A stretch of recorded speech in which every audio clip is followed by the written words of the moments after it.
कर्ण जन्म से क्षत्रिय था, पर वह रथ चालाक के घर पालकर बद्दा हुआ था। इसलिए वह गुरु द्रोण का शिष्य नहीं बन पाया, क्यों वे सिर्फ क्षत्रियों को शिक्षा देते थे। फिर कर्ण एक नकली जनेऊ पहनकर महान गुरु परशुराम के पास गया, जो ब्राह्मणों को शिक्षा देते थे। लेकिन जब कर्ण की सच्चाई परशुराम को पता चली, तो इसका नतीजा कर्ण को भुगतना पड़ा। महाभारत काल में युद्ध कला में सिर्फ मल्ल युद्ध ही नहीं होता था, बल्कि सभी तरह के शस्त्रों को चलाना भी सिखाया जाता था। इसमें खास रूप से तीरंदाजी पर जोर दिया जाता था। कर्ण जानता था कि परशुराम सिर्फ ब्राह्मणों को अपने शिष्य के रूप में स्वीकार करेंगे। सीखने की चाहत में उसने एक नकली जनेऊ धारण किया और एक ब्राह्मण के रूप में परशुराम के पास चला गया। परशुराम ने उसे अपना शिष्य बना लिया और वो सब कुछ सिखा दिया जो वे जानते थे। कर्ण बहुत जल्दी सीख गया। किसी भी अन्य शिष्य में उस तरह का स्वाभाविक गुण और क्षमता नहीं थी। परशुराम उससे बहुत खुश हुए। उन दिनों परशुराम काफी बूढ़े हो चुके थे। एक दिन जंगल में अभ्यास करते समय परशुराम बहुत थक गए। उन्होंने कर्ण से कहा वे लेटना चाहते हैं। कर्ण बैठ गया ताकि परशुराम कर्ण की गोद में अपना सिर रख पाए। फिर परशुराम सो गए। तभी एक खून चूसने वाला कीधा कर्ण की जांघ में घुस गया और उसका खून पीने लगा। उसे भयंकर कष्ट हो रहा था और उसके जांघ से रक्त की धार बहने लगी। वह अपने गुरु की नींद को तोड़े बिना उस कीधे को हटा नहीं सकता था, लेकिन अपने गुरु की नींद को तोड़ना नहीं चाहता था। धीरे धीरे रक्त की धार परशुराम के शरीर तक पहुंची और इससे उनकी नींद खुल गई। परशुराम ने आंखें खोलकर देखा कि आसपास बहुत खून था। परशुराम बोले, ये किसका खून है? कर्ण ने बताया, यह मेरा खून है। फिर परशुराम ने कर्ण की जांघ पर खुला घाव देखा। खून पीने वाला कीधा कर्ण की मांसपेशी में गहरा प्रवेश कर चुका था। फिर भी वह बिना हिले डुले वहीं बैठा था। परशुराम ने उसकी ओर देखकर बोले, तुम ब्राह्मण नहीं हो सकते। अगर तुम ब्राह्मण होते तो एक मच्छर के काटने पर भी तुम चिल्लाने लगते। परशुराम अत्यधिक क्रोध से भर गए। वे बोले, तुमको क्या लगता है तुम एक झूठा जनेऊ पहनकर यहां आ सकते हो और मुझे धोखा देकर सारी विद्या सीख सकते हो? मैं तुम्हें श्राप देता हूं। इतना दर्द सहकर भी स्थिर बैठे रहना, ऐसा तो कोई क्षत्रिय ही कर सकता है। कर्ण बोला, हां, मैं ब्राह्मण नहीं हूं, कृपया मुझ पर क्रोधित न हो।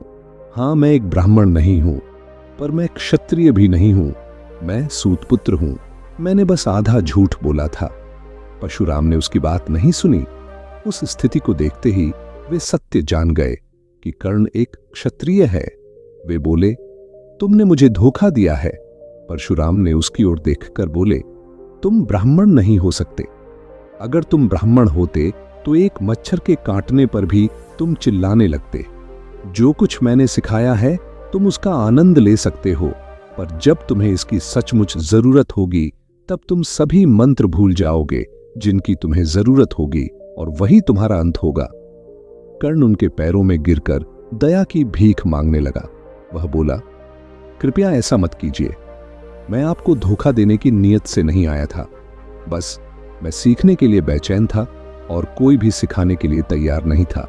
सिर्फ आप ही अकेले ऐसे इंसान हैं जो किसी ऐसे को सिखाने के लिए तैयार हों जो कि क्षत्रिय न हो। परशुराम का गुस्सा ठंडा हो गया। वे बोले, लेकिन फिर भी तुमने झूठ बोला। तुम्हें अपनी स्थिति मुझे बतानी चाहिए थी। तुमको मुझसे बात करनी चाहिए थी, पर तुम्हें कभी झूठ नहीं बोलना चाहिए था। मैं श्राप वापस नहीं ले सकता, पर मैं देख सकता हूं कि तुम्हारी महत्वाकांक्षा राजपाट पाने या शक्तिशाली होने की नहीं है। तुम सिर्फ यश चाहते हो और तुम्हें यश मिलेगा। लोग हमेशा तुम्हें एक यशस्वी योद्धा की तरह याद करेंगे, पर तुम्हारे पास कभी शक्ति या साम्राज्य नहीं होगा और तुम कभी महानतम धनुर्धर के रूप में भी नहीं जाने जाओगे। पर तुम्हारा यश हमेशा बना रहेगा, जो कि तुम्हारी चाहत भी है। इस श्राप को लेकर कर्ण भटकता रहा। वह शिक्षा पाकर खुश था, खुद के सामर्थ्य को लेकर भी बहुत खुश था, पर वह इसे कहीं प्रदर्शित नहीं कर सकता था, क्योंकि सिर्फ क्षत्रिय ही युद्ध या प्रतियोगिता में भाग ले सकते थे। वह आंखें बंद करके किसी भी चीज पर निशाना लगा सकता था, पर अपने कौशल को प्रदर्शित नहीं कर सकता था। उसे बस यश की चाहत थी और उसे यश प्राप्त नहीं हो रहा था। अब हम आपको करने की एक ऐसी वीरता की कथा सुनाने जा रहे हैं जिसे सुनकर आप हैरानी के साथ साथ अपने अंदर एक नई ऊर्जा का अनुभव करेंगे। एक दिन कुंती नामक राजकुमारी ने दुर्वासा ऋषि के वरदान से सूर्यदेव का आह्वान किया और उसके गर्भ से जन्मा एक तेजस्वी बालक कर्ण। पर समाज के डर से, लोक लाज से कुंती ने उसे एक बहते हुए संदूक में रखकर गंगा की धारा में छोड़ दिया। पर विधि ने जिसे महान बनाना हो उसे भले ही दुनिया त्याग दे, पर नियति उसे उठाती है। सूतपुत्र अधिरथ और राधा ने उस बालक को पुत्रवत पाल पोस कर वीर बना दिया। जन्म भले ही राजसी न था, पर मन, आत्मा और तेज सूर्य जैसा था। जब कर्ण ने द्रोणाचार्य से शिक्षा लेनी चाही तो उसके सूतपुत्र होने का तिरस्कार मिला। एक बार फिर अपमान। फिर गया वो परशुराम के पास, ब्राह्मण बनकर ज्ञान पाया, पर नियति ने वहां भी क्रूर खेल खेला। एक दिन परशुराम की गोद में कर्ण सांप के काटने से भी बिना हिले लेटा रहा ताकि गुरु की नींद न टूटे। पर जब परशुराम को सत्य पता चला कि वह ब्राह्मण नहीं सूतपुत्र है, तो उन्होंने उसे शाप दे दिया कि वह सबसे कठिन क्षण में अपने दिव्यास्त्र भूल जाएगा। यह शाप नहीं था, यह तो एक युग की परीक्षा की भूमिका थी। कर्ण को युद्ध चाहिए था, सम्मान चाहिए था, पर अर्जुन, भीम, युधिष्ठिर की सभा में जब द्रौपदी ने उसे सूतपुत्र कहकर उसका अपमान किया तो पूरी सभा मौन थी। पर कर्ण की दृष्टि में क्रोध नहीं था, केवल वेदना थी। उसने अपने जीवन को केवल एक लक्ष्य के लिए अर्पित कर दिया, दुर्योधन की मित्रता निभाने के लिए। दुर्योधन ने उसे अंग देश का राजा बनाकर वह सम्मान दिया जो दुनिया ने नहीं दिया था, और कर्ण ने उस मित्रता को जीवन से भी ऊंचा स्थान दिया। महाभारत का युद्ध, जहां सभी योद्धा किसी न किसी की सहायता से लड़ते थे, वहां एक योद्धा था जो अकेला था, पर अकेला ही समस्त पांडवों पर भारी पड़ा। भीम को चुनौती दी, अर्जुन को टक्कर दी, सात्यकी को परास्त किया। उसका रथ रणभूमि पर गरजता था जैसे स्वर्ग का कोई रथ पृथ्वी पर उतर आया हो। परंतु नियति ने फिर वार किया। जब युद्ध में उसका रथ पहिए में ढसा और वह नीचे झुका तो श्री कृष्ण ने अर्जुन से कहा, यही समय है। कर्ण याद दिलाता रहा, धर्म, नीति, शौर्य।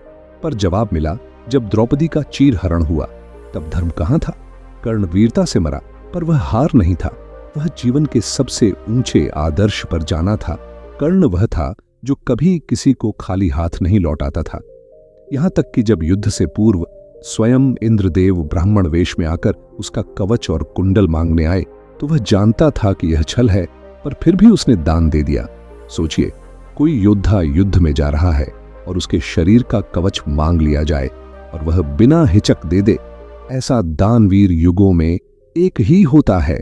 कर्ण की कथा केवल वीरता की नहीं, बल्कि स्वाभिमान की, संघर्ष की और असल जीवन की सच्चाई की कथा है। उसे हमेशा अपमान मिला, पर उसने कभी ईर्ष्या नहीं पाली। उसे कभी न्याय नहीं मिला, पर उसने कभी अन्याय नहीं किया।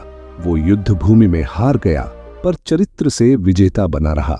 जन्म नहीं, कर्म महान बनाता है। सम्मान मांगने से नहीं, बनाने से मिलता है। और अगर दुनिया तुम्हें न समझे तो भी तुम अपना तेज कम मत होने देना। ये कथा नहीं, एक दीपक है जो हर उस व्यक्ति के दिल में जलती है जो अकेले चलते हैं पर सत्य और सम्मान से कभी समझौता नहीं करते। अगर इस गाथा को एक बार सुनना शुरू किया तो अंत तक कर्ण की आंखों में झांकने से खुद को रोक नहीं पाएंगे, क्योंकि वहां एक शूरवीर का नहीं, एक टूटे हुए दिल का चमकता हुआ सूर्य छुपा है। अगली कथा हमें यह सिखाएगी कि सम्मान मांगने से नहीं, कर्म से मिलता है। हर अपमान को ताकत बनाकर भी जिया जा सकता है। सच्चा वीर वो है जो अंत तक धर्म, दान और आत्मसम्मान नहीं छोड़ता। यह कथा हमें आत्मबल, धैर्य और चरित्र की प्रेरणा देती है। कुछ लोग राज्य में जन्म लेकर राजा बनते हैं, पर कुछ लोग पीड़ा के गर्भ से जन्म लेकर संसार के लिए आदर्श बनते हैं। कर्ण उन्हीं में से एक था जिसने जीवन भर केवल एक चीज की तलाश की, सम्मान। और जब वह मिला तो उसने उसे दुनिया से नहीं, अपने कर्मों से अर्जित किया। युद्ध की शुरुआत हो चुकी थी।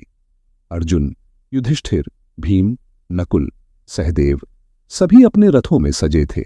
उधर कर्ण अब तक युद्ध से दूर था। भीष्म पितामह जब तक सेनापति थे, कर्ण युद्ध में नहीं गया। उसने कहा, जब तक मेरी सेना का नेता मुझे अपमानित करता है, मैं युद्धभूमि में एक भी बाण नहीं चलाऊंगा। भीष्म के पतन के बाद जैसे ही कर्ण ने रथ संभाला, रणभूमि पर हवा रुक गई, पक्षियों ने उड़ना बंद कर दिया और सूर्य मानो थम गया। कर्ण की पहली टक्कर भीम से हुई। भीम, जो गदा युद्ध में अजेय था, उसकी गदा रुक गई कर्ण के बाणों से। भीम क्रोध में आकर गिरजा, सूतपुत्र, तुझे मेरे बाण छू भी नहीं सकते। कर्ण मुस्कुराया, जन्म से सूत पर कर्म से क्षत्रिय हूं। तू मेरे वंश पर वार कर, मैं तेरे अस्त्रों पर, देख कौन पहले थमता है। कर्ण ने धनुष उठाया और भीम की रथ ध्वजा, सारथी, शस्त्र सब एक एक कर गिरा दिए। भीम को पीछे हटना पड़ा। कर्ण का सामना जब पहली बार अर्जुन से हुआ तो वह कोई सामान्य युद्ध नहीं था। यह दो महायोद्धाओं का वह द्वंद्व था जो पृथ्वी भी रोक कर देख रही थी। बाणों की बौछारें आकाश में बिजली सी चमक रही थीं। कर्ण के नागास्त्र ने अर्जुन के जीवन का प्रश्न खड़ा कर दिया था। श्री कृष्ण ने अपने पैरों से रथ को जमीन में ढसाया। बाण अर्जुन का सिर नहीं, मुकुट ले गया। कर्ण मुस्कुराया, अगर रथ न डूबा होता तो आज अर्जुन इतिहास होता। एक दिन युद्ध के दौरान एक ब्राह्मण दौड़ा आया। उसका पुत्र मृत पड़ा था। वह रोता हुआ बोला, राजन, तुम दानवीर कहे जाते हो, क्या मेरी गोद सूनी ही रहेगी? कर्ण ने बाण निकाला, अपने तप और पुण्य से मंत्र पढ़े और मृत बालक में जीवन लौट आया। वह ब्राह्मण कांप उठा। राजन, आप तो देवता हैं। कर्ण ने सिर झुकाया, मैं केवल एक मनुष्य हूं, जो हर उस आंसू का उत्तर है जिसे समाज ने अनदेखा किया। कर्ण के रथ का पहिया कीचड़ में ढस गया। वह नीचे झुका, शस्त्र नीचे रखा, हाथ जोड़े। अर्जुन, योद्धा की नीति कहती है कि जब वह निशस्त्र हो तब वार न किया जाए। कृष्ण बोले, नीति? जब द्रौपदी को खींचा गया था तब नीति कहाँ थी? जब अभिमन्यु को अकेले मारा गया तब धर्म कहाँ था? और अर्जुन ने बाण चला दिया। कर्ण गिर पड़ा, मृत्यु के द्वार पर पहुंच गया। लेकिन उसी क्षण एक ब्राह्मण फिर आया।